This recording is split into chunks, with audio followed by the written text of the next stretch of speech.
Dan Weller. How are you? Good. How are you? I'm very well. Your biggest performance to date, I think, is downloads. Downloads, yeah, for sure. We've done like the second stage. We've done tents. We've played like 4 times now. But yeah, never played the main stage. We headlined the Red Bull stage. A couple of years ago, 3 years ago, when we came back. But back in the day, 2006, we played what used to be the second stage, which was a tent, which was kind of 12,000 people, I think. Yeah, this is much bigger.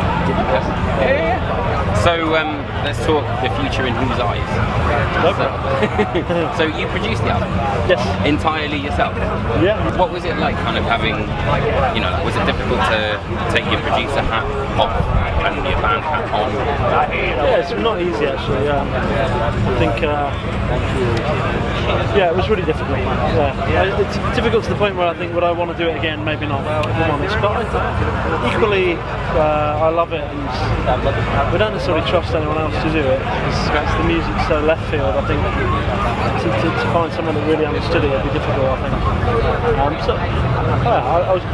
It's not easy to do. And some of the end of the album was done while we were on the road. So we were in a bus recording vocals, editing everything while the bus was coming in.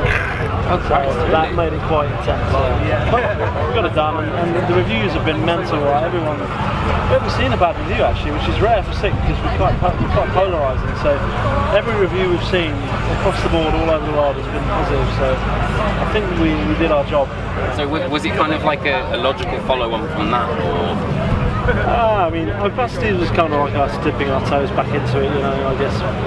We realised we wanted to make some more music, but we thought, can we do a whole album when we haven't done it for years? So we dipped our toes, did like a mini album, realised it worked, we enjoyed it. And then we got the bug back, and then we thought we got to make a full length. So before the record was released, you did a tour with Periphery, is that correct?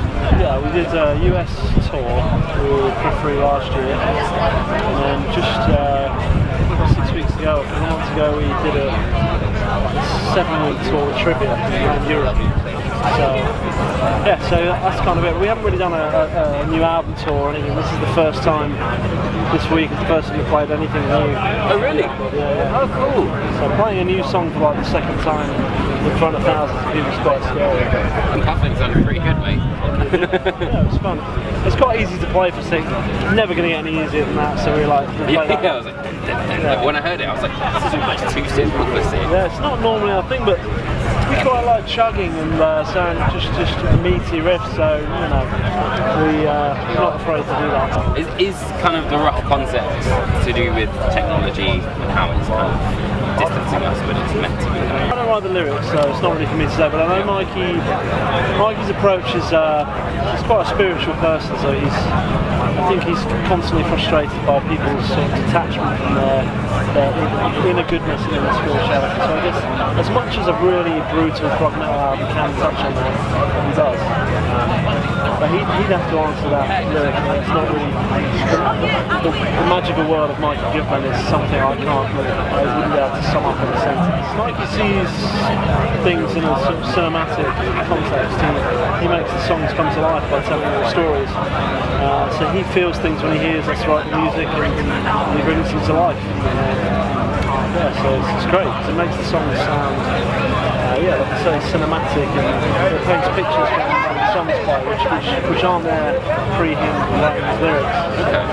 I especially thought the final track was kind of quite cinematic, as you said. It reminded me of Sunshine. Have you seen Sunshine? The Danny Boyle film.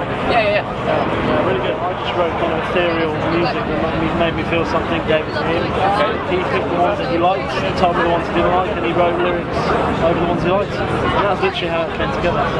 Okay, so it was a group thing that you wanted to include more kind of soliloquies. It was me and him. I guess it was my idea and he was up for it. So We had 6 of them before we completed the album, but we decided to narrow it down to 3. 6 of them? Yeah, but it might have slowed the album down a bit too much. We halved it. I thought it was great though, because it's kind of like you've got a beginning, a middle and an end. Yeah, exactly. It's almost like an act. It's kind of a vibe. I wanted to feel like a narration. Yeah. Almost a concept album to an extent. And you know, I love Mikey's stuff like that. I think it adds something. It takes you to another world. How was it kind of including him into the writing process? Writing wise, he didn't have as much of a say, if I'm honest, because he's the newbie and I guess that's the way it is. He occasionally pitches in and he's got a great ear, he produces stuff himself, he's a very talented lad. So, but he kind of knew where to come in and where the line was. So he let Mikey take very much the lead with the vocal writing. Vocal production, I would record all Joe's stuff, or harmonies I would kind of come out with, that was my thing. But yeah, in terms of the lyrics and the vocal lines, that's all my thing. So what about the artwork? So TheMetalTris is a guy that is from LA. Mikey and him have become buddies. Okay. And he's done a couple of Tool album covers, he's done a lot of artwork for Tool. Really?